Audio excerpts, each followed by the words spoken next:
Welcome back to Vinaya भटक्या. आपण आज आलेलो आहे ते नरसोबाची वाडी इकडे. आपण आज नरसोबाच्या वाडीमध्ये मुक्काम करणार आहे.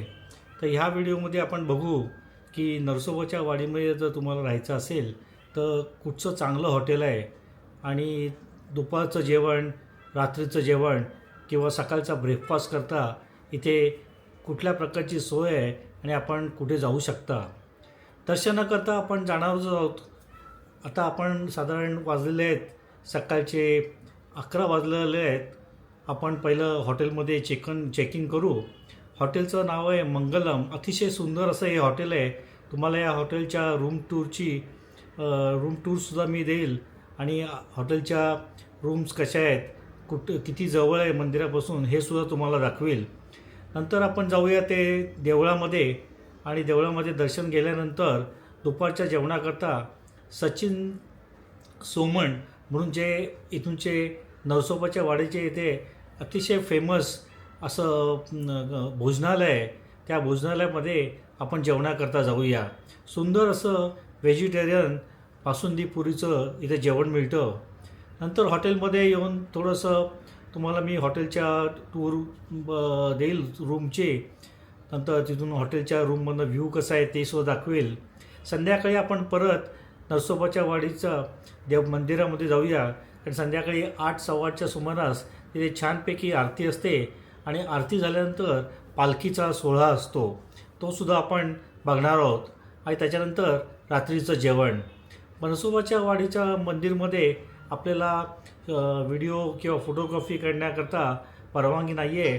पण जे काही आपल्याला थोडंफार मिळू शकेल फोटोग्राफी करण्याकरता ते मी तुम्हाला नक्कीच दाखवेल.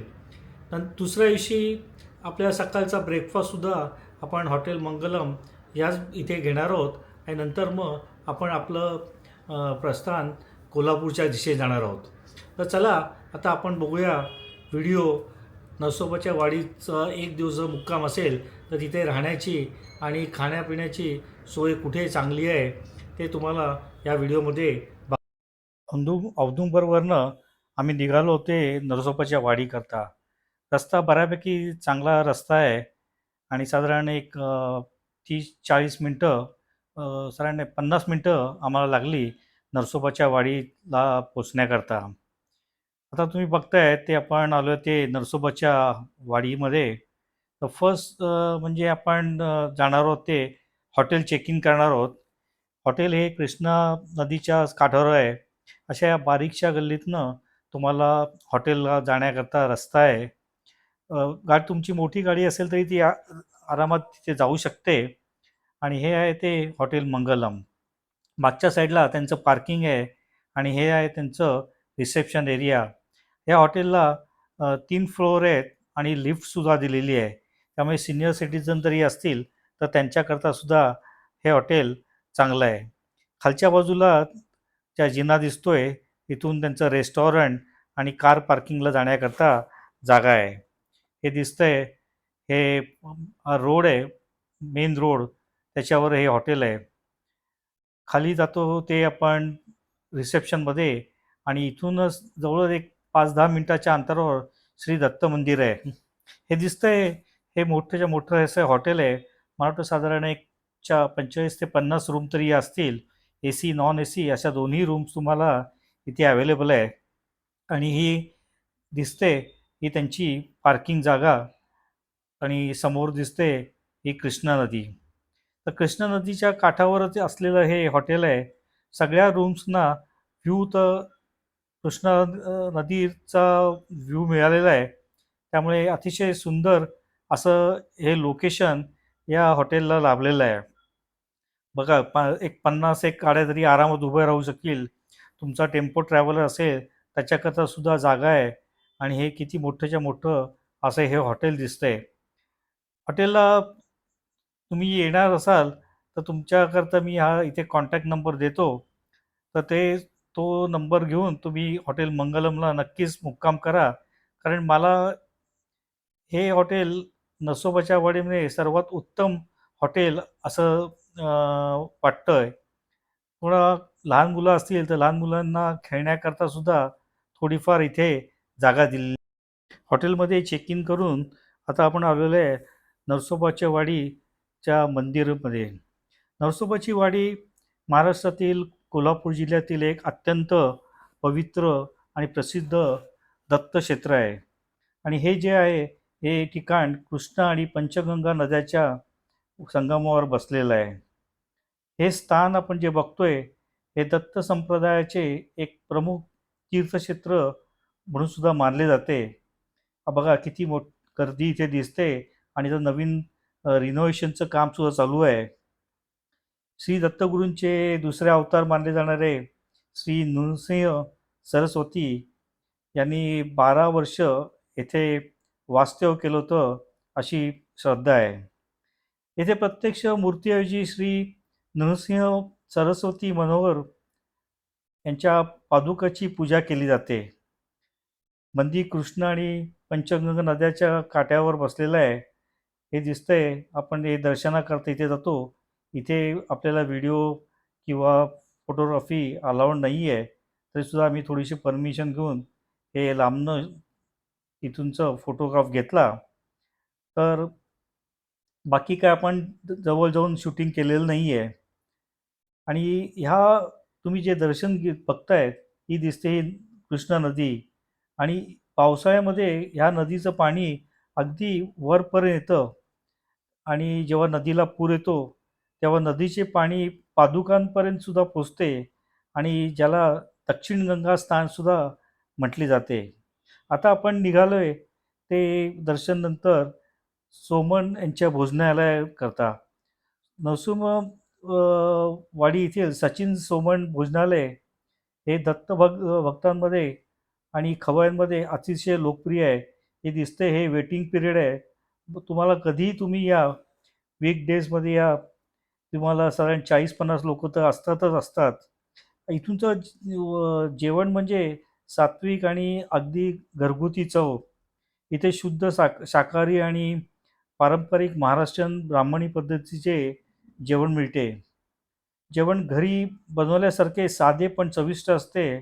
आणि आग्रहाने वाढणे हे या भोजनालयाचे सर्वात मोठे वैशिष्ट्य आहे. तुम्हाला घरच्या पाहुण्यांसारखे अगदी प्रेमाने आणि वारंवार पदार्थ वाढले जातात. अमर्याद थाळी म्हणजे अनलिमिटेड थाळी इथे आपल्याला मिळते. इथूनचं जे साधंपण असतं त्याच्यामध्ये साधारण 2 भाज्या, वरण, भात, पोळी, पुरी, चटणी, कोशिंबीर, भजी आणि एखादा गोड पदार्थ म्हणजेच आम्ही गेलो होतो तेव्हा बासुंदी आणि पुरी होती. इथूनची बासुंदी अतिशय प्रसिद्ध आहे. आणि बरेचसे लोकं या बासुंदीचा आस्वाद घेण्यासाठी या सचिन सोमण यांच्या भोजनालयामध्ये येतात. मसाल्याचा भात हा सुद्धा एक सुंदर असा इथूनचा प्रकार आहे. तर आपल्याला आता सगळं वाढून झालेलं आहे आणि मग आता जेवणाला सुरुवात करतोय. त्याच्याबरोबर भात संपल्यानंतर तुम्हाला इथे गरमागरम अशी फुगलेली पुरी आणि त्याच्याबरोबर दिसते ही सुंदर बासुंदी.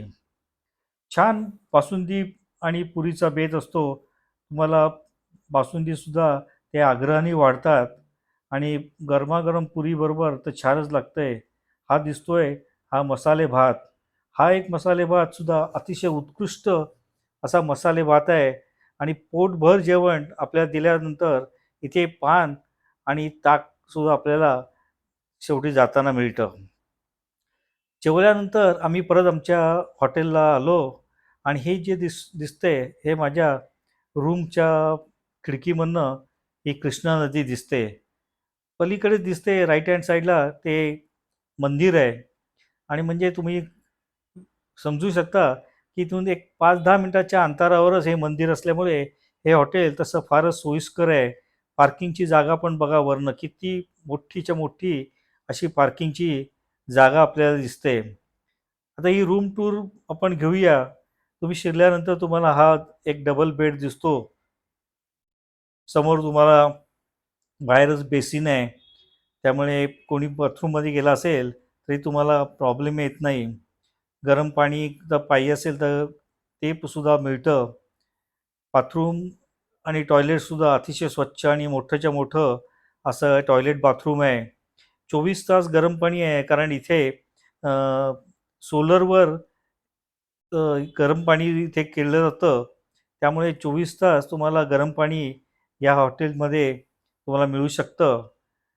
एसी आहे, एसी, नॉन एसी अशा दोन्ही तुम्हाला गोष्टी मिळू शकतात. आम्ही तर थंडीत होतो, त्यामुळे आम्हाला एसी तर लागलाच नाही. अतिशय सुंदर असं हे हॉटेल आहे. हॉटेल मंगलम अतिशय जवळ आहे. संध्याकाळी थोडासा आराम केल्यानंतर संध्याकाळी 7च्या सुमारास आम्ही परत मंदिराकडे जायला निघालो. आणि इथून जे जाताना दिसतंय आपल्याला, हा मंदिरात जाण्याकरता रस्ता आहे. आणि दोन्ही साईडला तुम्हाला ही दुकानं दिसत आहेत.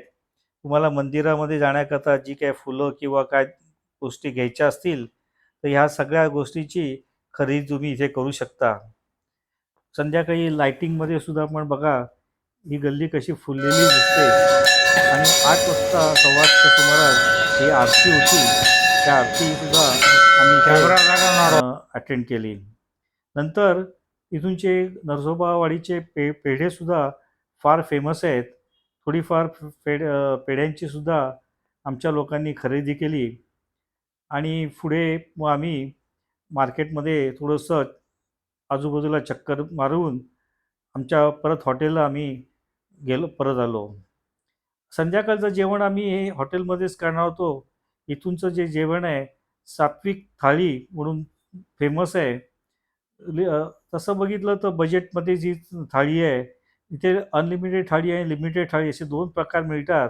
हे हॉटेल मंगलम अतिशय कन्व्हिनियंट असं हॉटेल आहे. संध्याकाळच्या जेवणामध्ये हे बघा, 2 भाज्या, भरले वांगं, कोशिंबीर, मिरचीचा ठेचा, चटणी, लोणचं, लिंबू, कढी, नंतर वरण, बासुंदी, ताक, असं भरपूर असं हे इथे जेवण आपल्याला मिळतं. आम्ही लिमिटेड थाळी घेतली होती. तीसुद्धा अशी भरपूर अशी थाळी होती. पोटभर थाळी होती. त्यामुळे तुम्ही नक्कीच सकाळी मगाशी सांगितल्याप्रमाणे सोमनाथकडे दुपारचं जेवण जेवा, संध्याकाळी या हॉटेलमधली सात्विक थाळी तुम्ही नक्कीच इथे टेस्ट करा. तुम्हाला ही थाळी नक्कीच अशी आवडेल. फारच टेस्टी अशी थाळी आहे. सकाळी उठल्यानंतर तुम्हाला दिसतो तो सूर्योदय तुमच्या हॉटेलच्या रूममधनं. अतिशय सुंदर असा सूर्योदय सकाळी सकाळी आपल्याला दिसतो. आणि हा दिसतोय आपल्याला छानपैकी सकाळी सूर्योदय झालेला दिसतोय. कृष्णा नदी पण बघा किती संथ आहे. त्याच्यामुळे पाण्यामध्ये अ, आजूबाजूचं रिफ्लेक्शन पण किती सुंदर असं हे आपल्याला रिफ्लेक्शन दिसतंय. ह्याच नदीमध्ये काही लोकं आम्हाला पोहताना दिसली. तसं बघितलं तर ह्या नदीमध्ये पोहणं जरा थोडंसं डेंजरस आहे. कारण इथे बोर्डसुद्धा लिहिलेले आहेत, की मगरीपासून सावध राहा. त्यामुळे ही लोकं एकतर लोकल सुद्धा असू शकतील, किंवा ह्यांना बहुतेक माहीत नसावं, की आजूबाजूला मगरीचं वास्तव्य आहे म्हणून. तर काळजी घेणं जरुरी आहे. एवढं सगळं असताना एक गोष्ट मात्र खटकते, की लोकांनी इथे किती कचरा केलाय बघा. आता उद्या जर कृष्णा नदीचं पाणी वाढलं, तर हा कचरा सगळाच्या सगळा नदीमध्ये वाहून जाणार आहे. आणि त्यामुळे जी स्वच्छ अशी नदी आहे ती दूषित होईल. ह्याच हॉटेलच्या खाली तुम्हाला जर एक 100-200 लोकांचं फंक्शन करायचं असेल, तर त्याच्याकरता सुद्धा व्यवस्थित जागा दिलेली आहे. कॅटरिंगसुद्धा ह्याच लोकांचं आहे. पार्किंग करता सुद्धा भरपूर जागा आहे. त्यामुळे 100-200 लोकांचं इथे तुम्हाला जर फंक्शन करायचं असेल, एखादं छोटंसं लग्न किंवा काही समारंभ करायचा असेल, त्याच्याकरता सुद्धा हे हॉटेल मंगलम अतिशय सुंदर असं आहे. सकाळी आम्ही आलो, ते नंतर ब्रेकफास्टला रूम टेरिफमध्येच ब्रेकफास्टसुद्धा इन्क्लुडेड असल्यामुळे आम्ही सकाळी आलो ते ब्रेकफास्ट घेण्याकरता. ब्रेकफास्टला आल्यानंतर बघितलं तर बरीचशी गर्दीसुद्धा होती. आणि आजच्या ब्रेकफास्टमध्ये होतं ते पोहे आणि साबुदाण्याची खिचडी. तर तुम्ही तिथे सेल्फ सर्व्हिस पण आहे. तुम्हाला पाहिजे असेल तर तिथूनचे कर्मचारीसुद्धा अतिशय पोलाईट आहेत. ते तुम्हाला सगळं व्यवस्थित ताटामध्ये वाढून देतात. तर हे दिसतंय हे पोहे आणि साबुदाण्याची खिचडी. पोहे विथ आणि त्याच्यावर मस्तपैकी तर्री अशी दिली होती. साबुदाण्याची खिचडीसुद्धा बटाटे घालून केलेली आणि त्याच्याबरोबर दही. काय छान असं असा हा ब्रेकफास्टचा मेनू होता. आणि हॉटेलचं तुम्ही रेस्टॉरंट बघाल ते सुद्धा खूप मोठं होतं. तर असा होता आमचं नरसोबाच्या वाडीतला एक दिवसाचा मुक्काम. Thanks for watching. व्हिडिओ आवडल्यास लाईक करा, शेअर करा. माझ्या चॅनलला सबस्क्राईब करायला सुद्धा विसरू नका. आणि जर तुम्ही नरसोबाच्या वाडीला येणार असाल, नक्कीच इथे मुक्काम करा.